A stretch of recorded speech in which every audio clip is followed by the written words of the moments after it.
They said the rooms were always warm, even in winter, when the snow pressed down on the hills of northern Missouri like a hand over a mouth, even when the windows wept condensation and the doors cracked with frost. Sweetwater Inn was warm. So warm that guests often left their coats in the wagon, so warm that no fire was ever needed. That warmth wasn't comfort. It was a kind of breathing, the kind that fogs the inside of glass when there's something alive inside a sealed jar.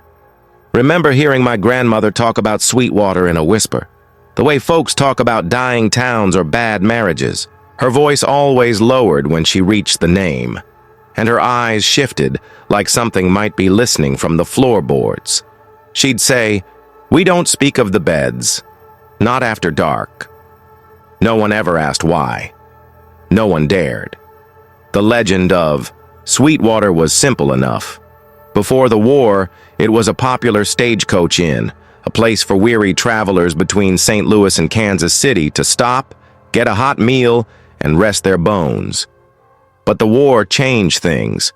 As soldiers came through, some were welcomed, some weren't. And after 1863, Sweetwater began to change. Not all at once. Quietly, like something souring in a hidden place. The ledger books for the inn were oddly intact when I found them in a county archive. Names, ages, destinations. But what struck me most was the consistency. Most guests stayed one night, some two. Almost none returned. The margins had strange, penciled notes in a second hand, different from the innkeeper's tidy penmanship. Turned early. Felt too long. Heard scratching. Sweetwater had 11 rooms, but only 10 guests were ever logged on any given night, because the 11th was always beneath. That's the part no one wrote down. That's the part you only heard if you were from nearby, if you had a relative who'd scrubbed the floors or brought food up the narrow staircase. There was always a presence, a shape, a man. Not one who walked the halls, but one who waited, beneath the boards, under the beds. He didn't sleep, and he never left. As a child, I used to lie in bed and imagine the soft weight of a man's body pressed against the underside of my mattress, face turned upward, unmoving. I didn't invent the image. I inherited it. Because in Sweetwater County, nearly every family had a story that circled back to him. Not a ghost, not a legend, a tenant. They called him that because it made it easier to accept, as if he paid rent, as if he belonged, and worst of all, as if he was always there. There was no formal record of who first found the bones. Some say it was a Union soldier laid up with fever, too sick to leave his room. He complained of whispering beneath the floorboards. Breathless, wet whispers, as if someone were murmuring directly into the splinters from below. When they pried up the oak planks in room 6, they found a cavity, a crawl space no wider than a coffin. Inside were the remains of a man in a tattered Confederate coat, curled like he had been placed, not fallen. But the crawl space didn't end there. It ran under every room, and that was only the beginning. The Sweetwater Inn was built in 1837 by a German stonemason named Ernst Ketterling. According to land records, he came from the Black Forest and brought with him 2 daughters, both pale, severe-looking girls with sunken eyes and tight mouths. Local legend held that Ketterling believed in hollow houses, a superstition, that homes must be built with intentional emptiness beneath them so that sorrow would have somewhere to go. Most thought it poetic until they realized he'd dug it himself, with a pickaxe, alone. Through Missouri clay so hard it broke iron. The by. Cellar had a room that didn't exist on any blueprint. 1 entry, no exit.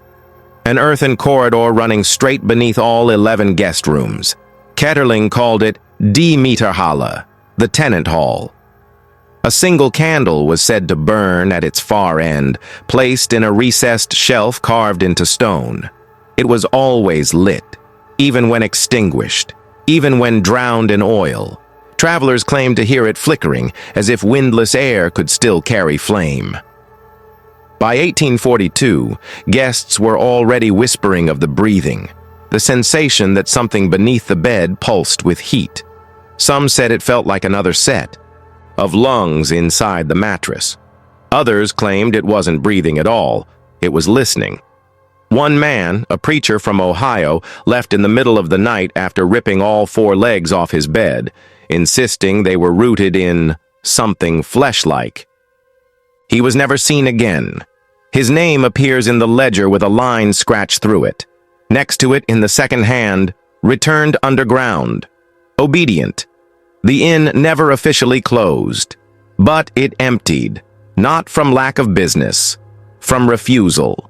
Locals stopped sending mail there. Food deliveries ceased. The roads near Sweetwater became known for broken wagons, bent wheels, and sometimes no wheels at all, only drag marks veering into the brush.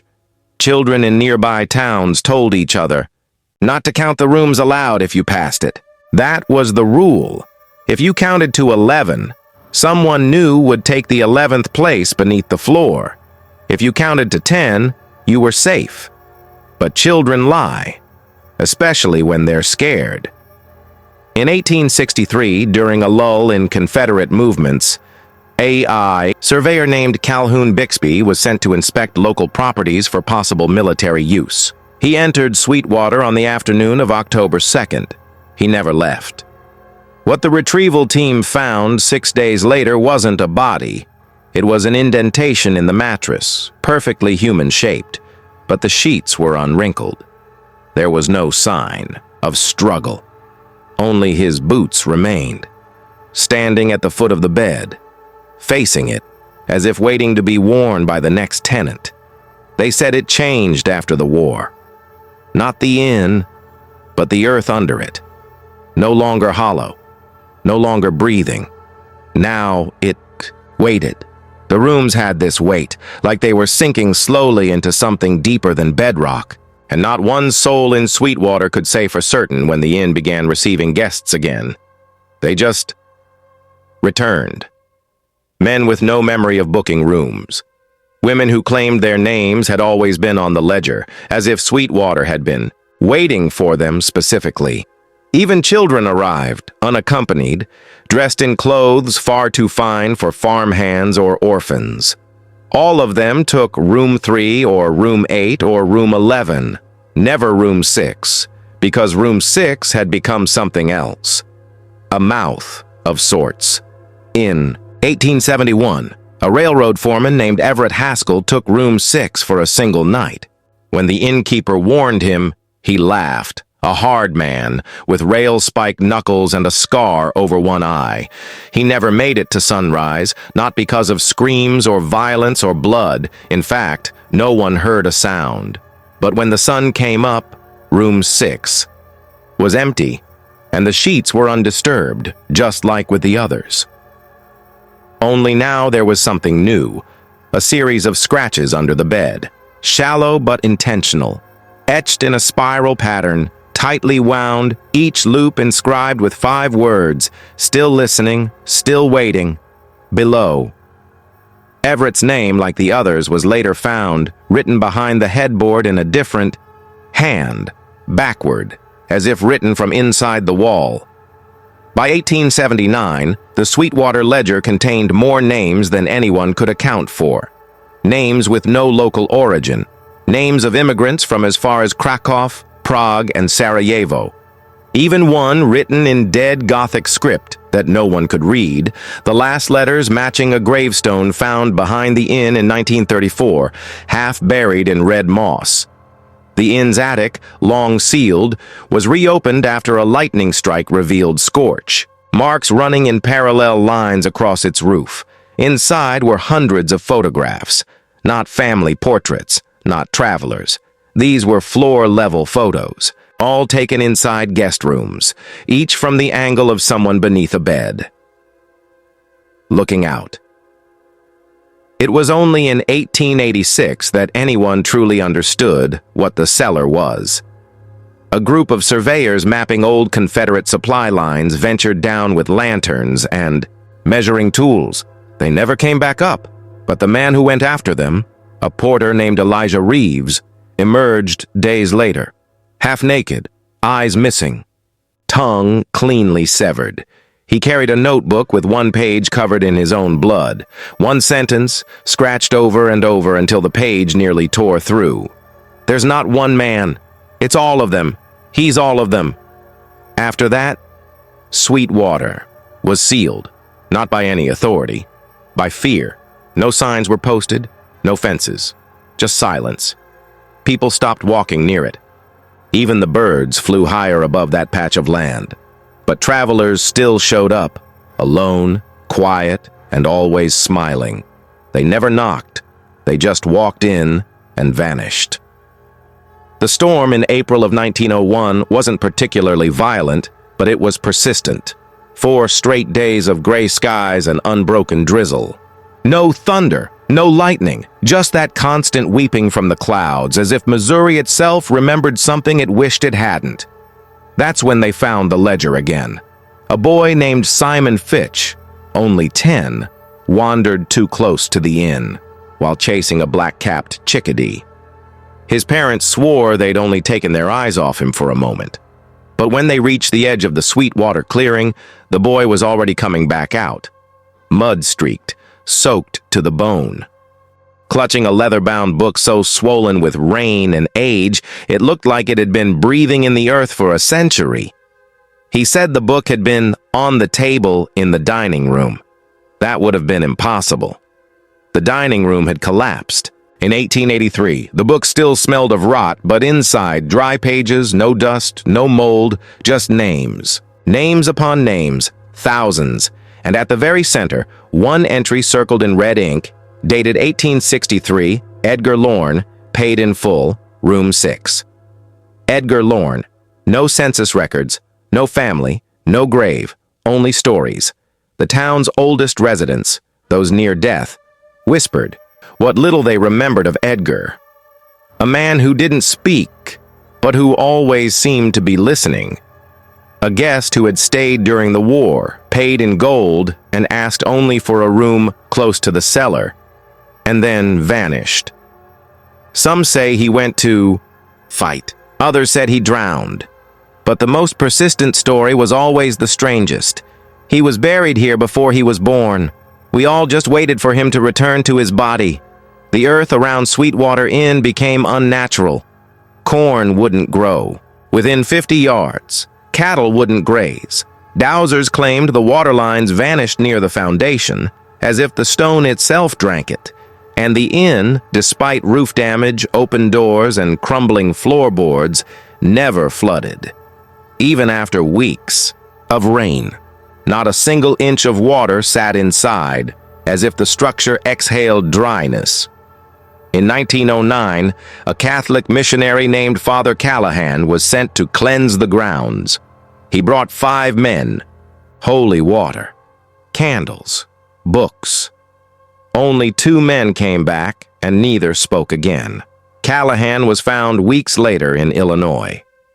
Naked, on foot, he had scratched a circle into his own chest.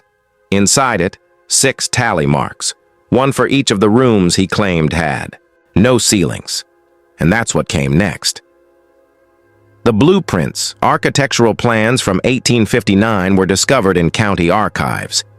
According to them, Sweetwater Inn had no room 6. There was a room 5, then a broom closet, then a service corridor, but dozens of guests, dozens of deaths. And every time, room 6, one theory emerged. One that locals still don't say aloud, that there never was a 6th room, only a space that filled itself when someone was meant to be taken. A hunger that needed naming, that maybe... The number wasn't a count, it was a mark. They didn't always check in, but they all left something behind. By 1913, Sweetwater had become a borderland of sorts, a place only the desperate wandered into. Civil war had left scars that bled inward for decades, and yet no fire, flood, or vagrant seemed able to finish the inn. The walls warped, the floors rotted, but the beds remained, stiff as iron, stubbornly made, and under every frame, the same impossible detail: fresh, turned earth. No matter how often it was swept away, the dirt returned by morning. Damp, packed, still breathing. A pair of sisters from Louisiana, Mariette and Lisette, arrived in June of 1913. Claiming to be scholars of folk medicine, they rented rooms 3 and 4. But they were not alone. Mariette had a habit of talking to an empty chair. Lisette once carried a kettle through the hallway and whispered, "Sixth cup's not for you." They'd leave offerings by the door of room 6. A single comb tooth, a torn hymn, half of a chicken's heart neatly dried. When asked why, Lisette only said, "He's still counting." By the 4th night, guests reported hearing soft shoveling from beneath their beds, not the rustle of mice or wind, but purposeful scoops, as if something below was digging upward. It was around this time the dreams began. One woman, Ruth Delaney, described walking down a hallway that looped back on itself, but every time she passed her own door, the room number had increased by 1. On the 6th pass, it read, "Room 0." When she awoke, the door to room 6 had opened on its own. Inside, nothing but an empty cradle and 3 candles, all burned to stubs. The ledger reappears. Another book emerged in 1921. Not the same one young Simon Fitch found, but this time bound in birch bark with no ink. Instead, names etched into the pulp itself, with fingernails. 19 names. The first 5 known to have died at the inn. The last, Mariette, Lisette, and Ruth Delaney, all alive at the time of the book's discovery, but each one disappeared within a week. Beds made, belongings untouched, and fresh dirt beneath the frames. Then came the soldiers. In 1944, with the war overseas drawing blood from every state, a unit of Army engineers was ordered to demolish what remained of Sweetwater Inn. They lasted 2 hours. They didn't report supernatural resistance, only confusion. They couldn't find the building. It was there, in front of them. But when they stepped forward, it appeared behind them again. Every compass failed. Every attempt to mark a trail returned them to the same spot, the western porch, where no door had ever existed. Eventually, they retreated, muttering about lost time. One man claimed it had been daylight when they arrived. Yet they emerged just before dawn. 11 hours lost. No explosives were set. And still, the inn waited. They say Sweetwater has no foundation, that the structure itself was built around a grave long before it ever had rooms. The grave came first, the bed above it second, and the bodies that followed simply fitted themselves in. The bed frames that never shifted. The strange thing about Sweetwater wasn't that the rooms changed shape or that the walls sometimes bled sap instead of plaster. Those were parlor tricks compared to what the beds did, or rather, what they refused to do. They never creaked, never dragged, never splintered. Even when the floorboards around them warped with age or flood or flame, the bed frames stood still, their 4 legs planted as if into something deeper than foundation stone. Carpenters once tried to remove one, just one. This was in 1962, when a real estate company briefly took interest in renovating the inn into a Civil War-themed attraction. 3 men lifted the frame and found the expected, a thick layer of dust, some ash, and a bit of crumbling wood from the support slats. But when they pushed further, testing the soil beneath the floor, the crowbar stuck, not caught, not jammed, held. One man, a worker named Jude Withers, reached to free the tool and recoiled. He said it felt like the floor breathed against his palm. That night he disappeared.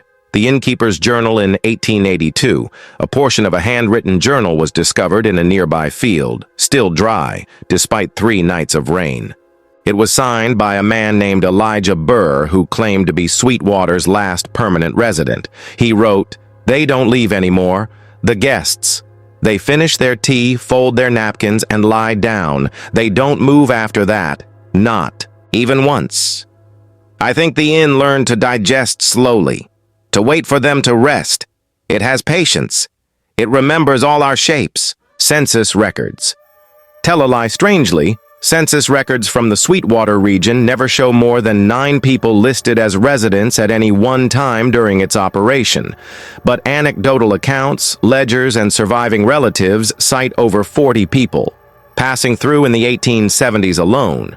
A map from 1854 shows Sweetwater Inn as merely a way station, not yet built to host guests, only travelers. And yet, its blueprints list 19 rooms.